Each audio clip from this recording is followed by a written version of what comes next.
សូមសួស្រីតើអូនឈ្មោះអីសូមប្រណីប្រាប់ផ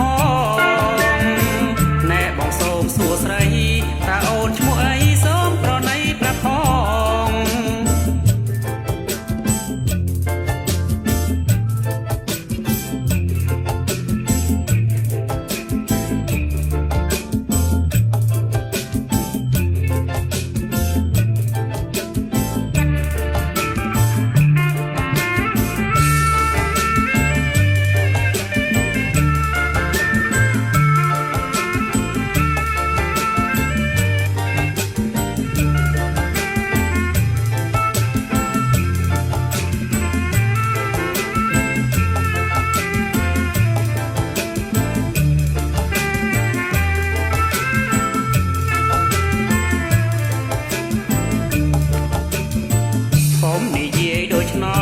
បងសួរដោយស្មងសូមតែអូនអាណិត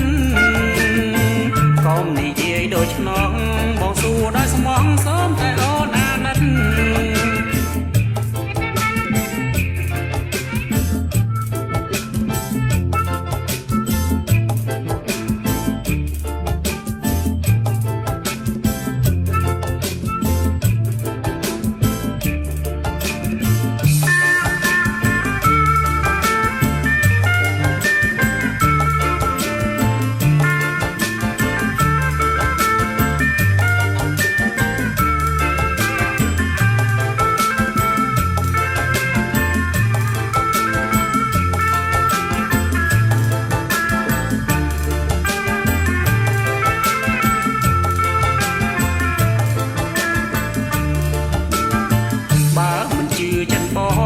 ទេផ្សារប្រាប់ខ្នងមានទាំងប្លង់កងត្រា